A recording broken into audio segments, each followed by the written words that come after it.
Hey everyone, and welcome back to the Weekly Awakening Podcast. It is your host, Cosmic Colleen. Good morning. I bet you guys can guess what the moon is in today. It is in Virgo. It entered this morning. You know how I know? I woke up wanting to clean and organize my house. It never fails. The only time I want to clean and organize my house is once a month when the moon is in Virgo.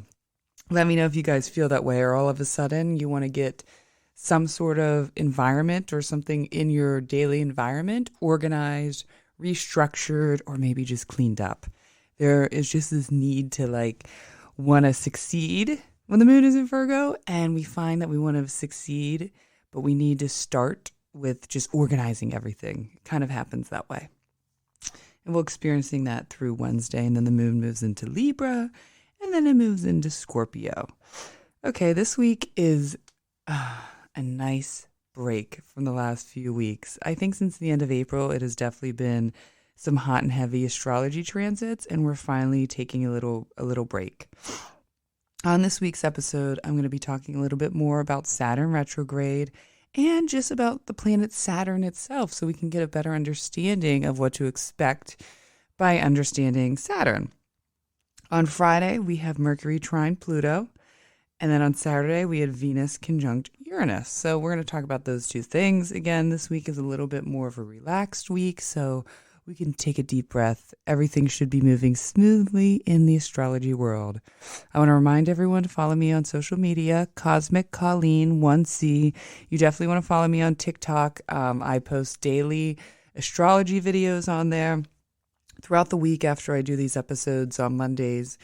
You know, things come to me as I'm driving, I'm in between clients, and I'm always thinking astrology. So something will come to me and I'll drop another video or something added to these transits I talk about on here. Sometimes I post them on Instagram and Facebook, but for the majority, most of them are always on TikTok. So Cosmic Colleen 1C. Thank you guys for your continued support. Again, the best way you can support the show is by sending it to a friend, putting on your social media, just putting it out there, talking about it, and that helps me the best it can right now. So before we get started, I also want to talk about some Mercury retrograde stories. So Mercury moved direct last week. I don't know about you, but first of all, the traffic was horrendous as Saturn was slowing down to turn retrograde, so it's moving slower than it already was, and Mercury retrograde was moving direct.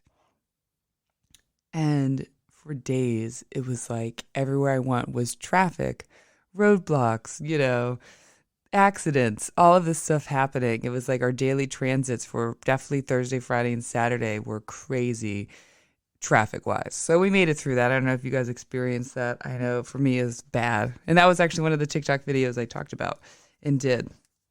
So last week there were some funny things that happened to me. Mercury retrograde. I think I talked about it being exes. I fortunately never had any exes this time reach out to me. Sometimes it's fun when that happens. I don't usually respond because if you're my ex, you're in my past, and you stay there. But nothing like that happened. However, I had a few things that did happen. So I had a client in the salon come back who I had done once 5 years ago, who was probably one of the most problematic and wild clients I've ever had. Like just out there. She came in once. It was a horrible experience. And then she came back again during Mercury retrograde. It was just pretty much not as bad. I kind of kicked her out before I let it get that bad. But I want to share that because Venus, right, moved into Taurus. Mercury was in Taurus. Taurus is definitely one of the signs of beauty, love, whatever. So I realized that this client was in my book, and I was like, oh, shit. This is this client from 5 years ago. And 5 years ago, it was like a crazy experience where I cut her hair. Like, she had a short bob. She had been doing her own highlights, her own haircut for 25 years. So hairstylist, you know what that means.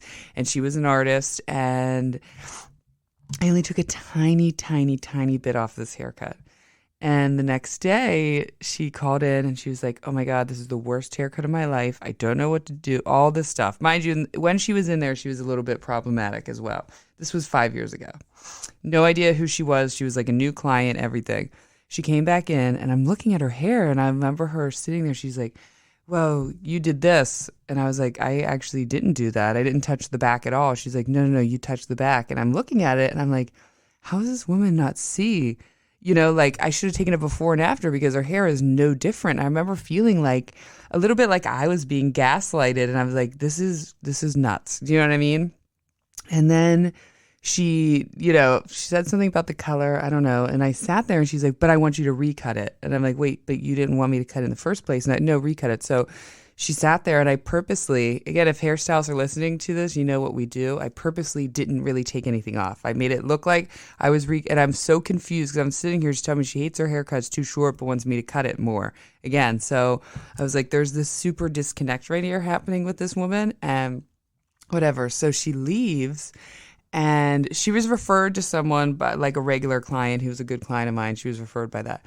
And then she goes to her car. This is after she came back in. This is 5 years ago, remember? And I'll tell you what happened this time. And she called the salon again crying and was like, oh my God, I hate it, but I hate it. I can't believe it. And I remember telling the receptionist at the time, like, I didn't touch it. I was like, I purposely, when she came back in, after she yelled at me for doing that, I was like, I didn't, and she wanted me to recut it. I didn't touch anything. So I know now that she's just fully BSing me.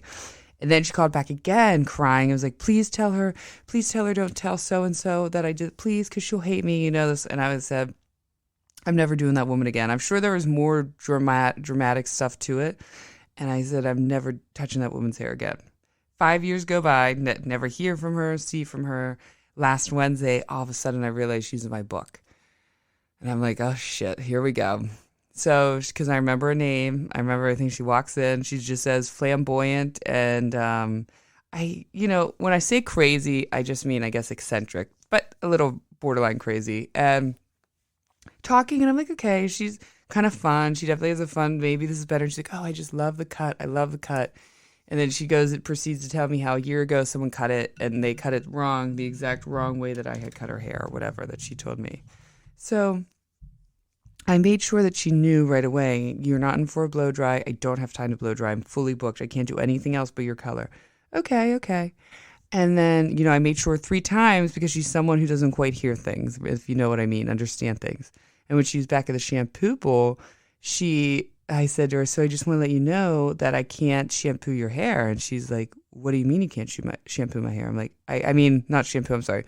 I can't blow dry your hair. And she was like, what do you mean you can't blow dry my hair? And I was like, well, I explained to you, like, you have to book that extra and I have no time and you didn't book that. Well, I wanted it. I said, okay, but that's why I actually had told you at the very beginning of your appointment, you're not in for it and I will not be able to do it. She's like, well, I just don't understand. And I'm like, okay, here we go. This is sort of like the gaslighting that happened 5 years ago started. So she gets shampooed, all this stuff. She sits down and right away, okay, she's been a blonde for like 30 years. So blonde, you know that when your hair is wet, it looks much darker than it actually is. And so she sits down right in the chair and she's like, this is dark. This is really, really dark. This is way too dark that I'm used to. And I'm like, oh my God, I just wasn't dealing with her anymore. Okay. I already knew what I'd get into. I looked at her, I said, you have been blonde for 25 years.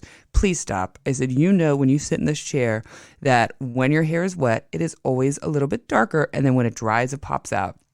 And then she said, well, okay, I still can't believe you can't blow dry my hair. And I said, okay, well, I told you about it before. And I was like, but you're welcome to blow dry your own hair. She's like, okay. Then she said, are those disinfected, those hairbrushes? And I was like, yeah, I do it, at the end of the week. Mind you, these hairbrushes are only used on freshly clean hair. As soon as you guys get shampooed, freshly clean hair, and like once a week I go through and do all that. And she's like, no, I want it every time. I want those disinfected every time. And I thought, sorry about my alarm, guys. I set like 1,000 alarms in the morning. I said, okay, well, that's just not going to happen. I said, that's not happening. She's like, well, I'll just go home and blow dry it. I said, you know what? Great. Good for you. See ya. Goodbye. Not dealing with you. She left. I said to the receptionist, no more. Make a note. I'm not doing that. I'm not going that with this woman because there are certain types of people, and you can understand, especially when you've been doing hair for a long time, that you'll just never win with, that you will never win with. And it was a revision, and this time I wasn't going there with her. I was like, I'm not answering any more calls if she calls again, and I'm not doing her hair. Right there, that was just the beginning. She would have gone the rest of the time had I let her, and I cut her off. I said, I'm not doing it. So I thought that was a funny Mercury retrograde story I kind of wanted to share with you guys. I ran into 2 people I haven't seen in years from meetings this week too, as that ended. So if you guys have any fun revisiting Mercury retrograde stories, I definitely want to hear them. Send me a message. And if you want, if you have something that you're open with, let me know. And I would love to share it on here. If you guys ever have any astrology stories, feel free to write me and say, hey, I think this is interesting. You can definitely talk about it on your podcast if you want to. So that was my Mercury retrograde story. Now let's talk about Saturn retrograde. As we know, I talked about it last week, Saturn retrograde turned retrograde on June 4th, and it stays retrograde and moves direct on October 23rd. I did a video that actually kind of went viral on TikTok about this, and someone it's interesting because astrology is all of our perceptions, right? And I study ancient astrology. It's a little bit different than some of the newer people. They study more modern astrology, but someone was like, because I believe that, and so does my teacher, and so does a lot of people in Hellenistic astrology, when the malefic planets, Mars and Saturn, go retrograde, they tend to bring better things. It's usually a little bit easier, reprieve, when Saturn is retrograde. And someone was like, I've never heard something so wrong about Saturn. I said, well, that's funny. The good thing about this all is that it's just all perception of what we believe. And in my experience, in my own chart, as well as my clients' charts and what I've been studying, is Saturn retrograde tends to actually not be so bad. It brings rewards. Now, no matter what, Saturn is godfather of our karma. So part of our karma and getting good karma on our side is learning our lessons, gaining wisdom through our hardships, gaining wisdom over time, gaining family wisdom, changing out family karma. That is Saturn's job. So yes, the general nature of Saturn retrograde is going to be very overall positive, bringing rewards, but there's still, if you have not mastered your lesson that you're here to learn, if you have not grown, if you have not grown through wisdom and added wisdom to your life, you can better believe that you're still going to have Saturn's hardships this time, because that is what it's supposed to do. Look back last year, because this was retrograding last year in Aquarius as well. What showed up for you? I know for me, and I talked about last week, is actually I had been working straight through for 2 years, not moving, even the podcast, my hair, astrology. And it was like all of a sudden, and it was in my work house, it retrograded. And I got to enjoy. I just relaxed last year, and I went on a bunch of vacations and all this stuff that, a lot of rewards for my hard work, that had been put in that never happened. And I relaxed. So I'm similar, if there might be some more of that this year for me, which it seems like it's lining up that way. So again, this is going to be overall good, and you'll know more if you know more about your birth chart and how it's playing out. However, if you aren't learning your lessons, you aren't mastering the wisdom from these lessons, it is going to repeat itself. That's the number one thing we have to understand, that it will repeat itself. Saturn will keep bringing the lessons over and over again until you have mastered it, until you have learned it. And so that can sometimes be very hard. I know for me, I've had a lot in relationships, a lot of these lessons where I'd be repeating the same thing over and over again and couldn't understand that, why am I getting these same results? And then I really had to grow and learn in the wisdom. Hold on for 1 second. My other son joined me. Hi, Remington. Can you go upstairs and get on your iPad? Because this is really important. I'm on an episode. Please. Please. Please. See, Abram will sit there last week. Please go upstairs for me. I'm in the middle of the episode. Thank you, baby. Thank you very much. I appreciate that. So I want to talk about... Hello. Say hello. Can you go upstairs, get on your iPad for a second? Because it's really important. I'm almost done, okay? Okay? Thank you so much, Remy. And you'll get a reward. Karma will be good on your side, Remington, for going upstairs and listening to Mommy. Thank you, because I'm almost done. Okay. So let's talk about Saturn really quick. Sorry about that, guys. So I try to get up early, and it's like clockwork. He knows, I'm down here and he's up. So last week it was Abram. This week it was Remington. I'm trying to do these on the morning. Some nights I'm just so tired. Let's talk about things Saturn rules. So one of my favorite books that I suggest everyone gets is the Classical 7 Planets, the source text of meaning. So these are Hellenistic astrologers from hundreds of years ago and their philosophy on the planets. And I love it. And they really break it down. So I love it. It's so broken down. It's different versions in their notes that they wrote about Saturn. And so here's some things that Saturn ruled that we know about. Saturn rules extreme stages of wealth, meaning it rules like family wealth, and it rules very hierarchy, traditional wealth, if that makes sort of sense, and the fluctuations of wealth, like great wealth coming in as well as losing great wealth. You're going to look at Saturn when you get some sort of money from relatives that pass away, sort of passed down generational wealth. Wisdom that comes with age, hardships, anxiety, sorrow, old things. It rules fathers, grandfathers, karma, right? We have so many restrictions. There's so many things. And I thought that there's also some funny things that people write in here. Back in the day, hundreds of years ago, there was a reason they wrote some things. But here we go. When someone wrote, who was the guy? Body snatchers. Was it William Lilly? He's one of the people on here. I think he wrote on here, it means body snatchers. That was fine. And when ill dignified, which means it's not in a good place, it's in Leo or it's somewhere it's not happy, then he is envious, jealous, and mistrustful, sordid, outwardly, sluggish, suspicious, stubborn, a closed liar, malicious, never contented. So there's different things that it says about here, but I wanted to read. Hold on, where did I put I just had something I wanted to read to you guys.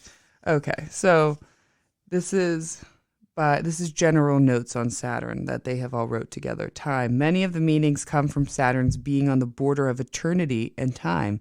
Hence, Saturn is associated with the passage of time. This has other related themes. Old age, which is the effect of time in an age where you are very aware of time. In turn, Saturn is also associated with the elders, the aged, and with previous generations. The wisdom of old age, when you have the perspective on cycles that come from time passage, decaying, falling apart as part of the passage of time, thus also corruption, decay, disease. Saturn seems to be especially related to diseases that are cold or dry things up, or diseases that are likely rotting or decay. So a skin disease like leprosy would be Saturnine there. So hopefully no one out there has leprosy. Saturn is thus also related to death, the inevitable consequence of life in time. Saturn is tradition, that which is passed down in time. Saturn relates to suffering, the effect of time, decay, delay on people. Saturn and suffering can relate to moral law, and then you get suffering well or enduring suffering for others. This meaning also comes from being a border planet between time and timeless. Saturn is associated with containers like bodies, the skin of the body, the structure, the bones, and the teeth. Borders delineate and separates us. So Saturn is aloneness, isolation, being confined in a border structure. Part of life in time includes fragmentation into separate entities. We are no longer simply part of oneness. We are separate beings. Saturn relates to habit, which is a structure that is built from repeated action over time, an action like a groove that has its own momentum. In Aristotle, the virtues are described as habits we need to build by repeated actions. So Saturn can also be discipline, creating good habits. Saturn can also be long-standing bad habits and their consequences. So right there, if that kind of breaks down Saturn a little bit more, and we'll talk about it as Saturn retrograde continues, is the essence of good and bad, to break that down. So Saturn brings the darkness, however, it brings the light.